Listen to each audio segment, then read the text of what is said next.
네, 안녕하세요. 복덩이 여러분. 복덕방 언니입니다. 오늘 추석 연휴 오전인데요. 날씨가 진짜 어마어마하게 좋은 가을 날씨인데 너무 좋은 날씨이기 때문에 오늘도 즐겁게 촬영을 해보도록 하겠습니다. 저희 그럼 오늘의 촬영 목적지는 어디인가요? 청담동에 있는 그 명품 거리들을 한번 둘러보기로 했죠. 청담하면 딱 떠오르는 명품거리, 명품거리의 주변 상권들, 또 청담동 그 명품거리 인근은 또 다른 특성들이 되게 많아요. 그래서 그런 부분에 대해서 오늘 한번 같이 이야기해보는 시간을 갖도록 하겠습니다. 오늘도 기대해주세요. 고고!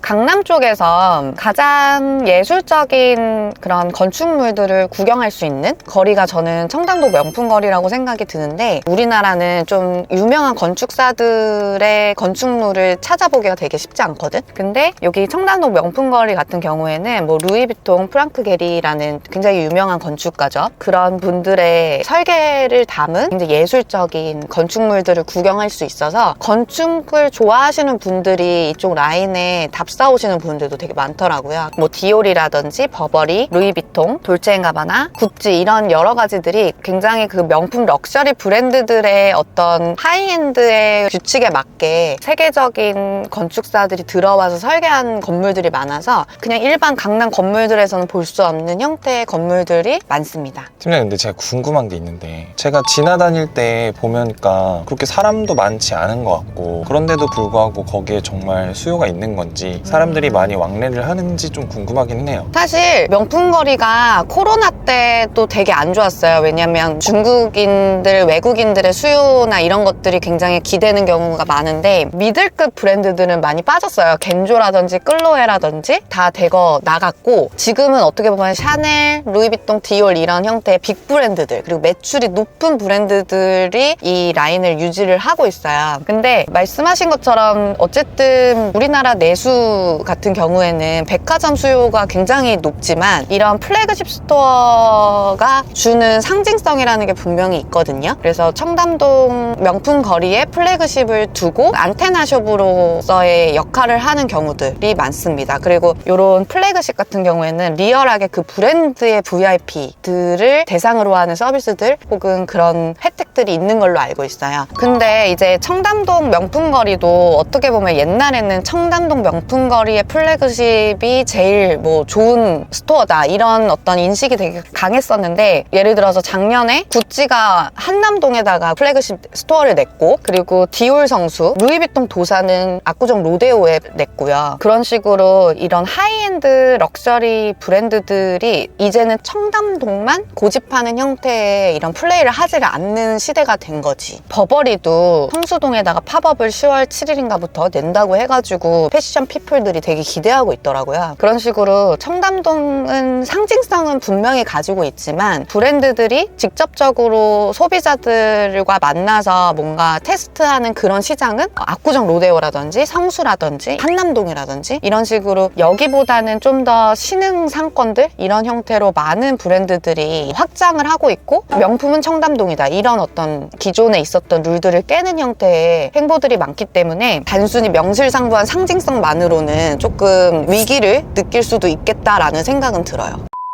네, 여러분, 저는 차에 있을 수만은 없어가지고 그냥 뛰쳐나왔습니다. 지금 청담 사거리 바로 앞에 나와 있어요. 옆에 보이시는 이 버버리 건물부터 시작해서 갤러리아 백화점까지 이어지는 이 도로변이 우리나라의 어떤 상징적인 명품들이 모여있는 명품거리라고 불리우는 청담동 거리인데요. 오늘은 이쪽 걸으면서 이쪽 일대의 특징들이나 이런 것들을 좀 같이 한번 살펴볼게요. 근데 제가 버버리부터 좀 얘기할 게 또 있어요. 애플 스토어가 가로수길 플래그십 계약을 하면서 20년간 장기 계약으로 총 임대료 600억을 선지급한 걸로 굉장히 유명한데요. 이 버버리 건물 같은 경우에도 건물을 버버리가 지었어요. 버버리가 영국 본사에서 설계를 해서 건물을 직접 지었고 15년간 장기 계약을 하는 조건으로 270억의 보증금을 받은 걸로 제가 알고 있어요. 그래서 제가 또 궁금해서 등기부를 떼봤더니 270억의 130%의 채권 최고액으로 근저당이 잡혀 있더라고요. 이런 식으로 이렇게 외부 브랜드들이 우리나라에 진입을 할 때 장기 계약으로 진행을 하는 경우들이 있고, 그런 경우에는 통월세를 직접적으로 선 지급하거나 아니면 전세 형태로 계약을 하는 경우들이 많고, 저는 그게 되게 궁금했거든요. 이 브랜드들이 어떤 그 브랜드의 어떤 전략에 따라서 내부 리모델링을 되게 많이 해요. 대수선에 가까운 리모델링 꽤 많이 할 거라는 생각이 들어서 알아보니까, 장기 계약을 하면서 건물을 임차인이 자유자재로 좀 대수선하거나 리모델링 그렇게 할 수 있는 그런 조건들, 특약사항을 반드시 넣는 것들이 또 이 명품 거리들의 임대 계약의 특징이라고 하더라고요. 그래서 우선은 한번 좀 걸어볼게요. 날씨가 너무 좋습니다, 여러분.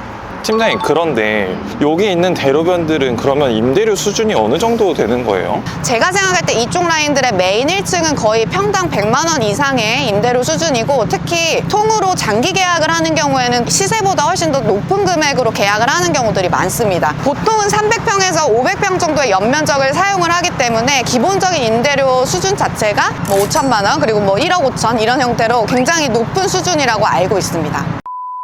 여기 왼쪽이 이제 디올이거든요. 그리고 옆에가 구찌, 그리고 그 옆에 이제 몽클레어 이런 것들이 있는데, 진짜 청담동 명품거리 걸으시면 세계적인 건축가들이 지은 건물들, 설계한 건축물들이 굉장히 많기 때문에 그런 것도 이 청담동 거리의 상권의 특징이라고 보셔도 좋을 것 같아요. 지난번 영상에서도 말씀드렸지만 일반 개인들이 짓는 건물들도 상당히 건축 설계에 많은 돈을 투입을 해서 잘 지어놓습니다. 왜 그러냐면 이 상권을 움직이는, 그러니까 소비하고 이용하는 분들의 소비력이라든지 객단가 이런 것들이 굉장히 높은 수준을 하고 있기 때문에, 또 그들의 문화에 맞춰서 또 이런 형태의 인프라가 구축이 돼야 되는 게 어떻게 보면 되게 당연한 거죠. 가실까요? 그러면 이 루이비통 건물의 건물주는 누구일까요? 감이 안 오는데 기업에서 구매하지 않았을까요? 버버리 같은 경우에는 15년간의 장기 계약으로 토지주한테 토지 사용료를 내면서 사용을 하고 있고, 그리고 대부분은 이제 임대 형태로 진행을 하는데, 이 명품 거리에서 샤넬, 루이비통, 디올은 디올 코리아, 그 코리아 지사가 직접 매입을 해서 건물을 지어서 사용 중인 걸로 알고 있습니다. 땅값만 해도 어마어마할 것 같아요. 그렇게 직영하는 브랜드들 말고 다른 청담동에 있는 대로변 건물들은 누가 소유를 하고 있나요? 청담동은 어떻게 보면 진짜 부촌 중에 부촌이라고 말씀을 드렸지만, 이 대로변 같은 경우에는 그 중에서도 부촌, 그래서 재벌가들이 되게 많이 가지고 있는데, 그 재벌가 중에서도 이 청담동을 너무 사랑하는 그룹이 있어요. 바로 신세계 그룹인데요. 청담동 명품거리 그리고 그 이면까지 해서 이 일대의 신세계 일가와 법인에서 가지고 있는 건물만 하더라도 20개의 부동산을 가지고 있다라고 알고 있습니다. 그리고 또 재미있는 게, 이 대로변에도 가장 어린 친구가 소유하고 있는 그 건물들이 있는데 몇 살인지 아세요, 여러분? 제가 조사한 바에 따르면 2008년생 그리고 2012년생들도 이 청담동 명품거리에 어떤 지분을 소유하고 있는 것으로 알고 있습니다. 정말 부러워요. 청담동 명품거리 쪽의 특징 중에 하나가 이런 명품 브랜드들도 많지만, 이 일대로 그 엔터테인먼트도 되게 많거든요. 쭉 가면은 SM에서 가지고 있는 건물도 굉장히 크게 있고, 뭐 큐브나 JYP 같은 경우는 지금은 이전은 했지만 그 이전부터 90년대에 다 이쪽 라인에 주름 잡는 연예 기획사들이 굉장히 많이 대거 들어와 있었기 때문에 연예인들의 소비도 되게 많았고, 당연히 명품을 소비하는 고급 소비 세력들도 굉장히 계속해서 꾸준하게 있었고, 그리고 사실 거래는 많이 일어나지는 않습니다. 뭐 물건을 팔 이유가 없는 그런 형태의 거리기도 하고, 워낙 상징성이 강한 동네이기 때문에 대로변으로는 최근 거래 사례 자체가 이제 없고, 이면으로 몇 개가 있어요. 그래가지고 그 이면은 한번 이면으로 들어가서 한번 같이 얘기를 해볼게요. 지금 이제 걷다 보니까 여기가 원래 SM 사옥이 있었던 자리인데 허물어져서 지금 공사를 진행 중에 있어요. 근데 지금 그 건축 현황표를 보니까 더클래스 효성에서 건축물을 지금 짓는 것으로 나오는데, 바로 옆이 기아 플래그십이 있어요. 굉장히 크게 또 건물이 있어서 결국은 청담동이 갖고 있는 어떤 상징성을 기반으로 해서 이쪽에 브랜드 활동을 계속해서 해나가는 형태로 꾸준하게 계속 자본이 들어오고 개발 행위가 되는 그런 것들을 볼 수가 있고, 또 하나 말씀드릴 게, 갤러리아 뒤쪽으로는 압구정 아파트들, 재건축을 앞두고 있는 10,000세대 이상의 압구정 이런 아파트 단지들이 쭉 뻗어 있다면, 이 청담동 명품거리의 이면으로는 고급 빌라들이 굉장히 밀집을 많이 해어 있어요. 또 여러분 너무 많이 아시는 IUC가 현금 100억 주고 샀다고 하는 에테르노 청담이라든지 효성 빌라라든지 뭐 상지 카일룸이라든지 이런 형태의 어떤 고급 빌라들이 이 명품거리 이면 한강 쪽으로 쭉 이어져 있기 때문에 이쪽 라인들은 결국은 부촌으로서의 상징성을 꾸준하게 계속해서 이어갈 수밖에 없는 그런 지역이라고 보여집니다. 중소형 럭셔리 브랜드들의 어떤 쇼룸이나 이런 것들도 되게 많고, 그리고 연예인들이나 이런 사람들이 많이 이용을 하기 때문에 뷰티 살론 같은 것도 되게 많아요. 주변으로 그런 걸 기반으로 한 뭐 고급 음식점이나 술집들도 굉장히 즐비합니다. 이 곳만의 특장점을 분명하게 색깔을 가지고 있는 명품 거리의 상권이라고 보실 수 있을 것 같습니다.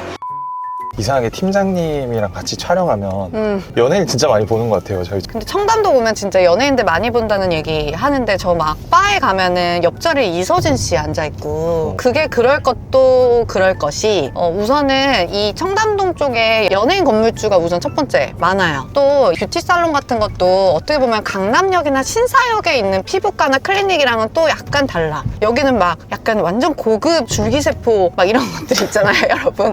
되게 프리미엄한 우리 사모님들 많이 하시는, 이렇게 뭐 하나 하는데 뭐 몇백만 원씩 하는 그런 형태의 클리닉들도 되게 많고, 또 연예인들이 이 주변에 많이 살기도 하고 거주를 많이 하기도 하고, 그런 다양한 이유로 청담동에 오면 사실 연예인들을 많이 보게 됩니다. 그래서 지금 저희는 촬영을 하다가 또 귀신같이 배가 고파요. 그래서 밥을 먹으러 이동 중인데, 이 청담동 명품거리 인근의 가장 오래된 맛집이라고도 볼 수 있는 청담 고센에 가서 맛있는 점심을 먹을 거예요. 청담 고센이 그 이영자 맛집 이런 걸로도 많이 유명한데, 청담동의 어떤 터줏대감이라고 볼 수 있습니다. 떡볶이가 36,000원이에요. 그리고 오므라이스가 26,000원, 커피는 대부분 10,000원이 넘죠. 일반 아메리카노가 10,000원 정도. 고센에 가서 맛있는 거 먹고, 또 그 이면으로 다 할 말이 많은 건물들이 많습니다. 그래서 우선은 먹고 시작할게요. 다 먹고 살자고 하는 짓이니까 우리 성태들이 휴일에 나와가지고 또 이렇게 촬영해 주시는데, 제가 맛있는 거 먹여야죠.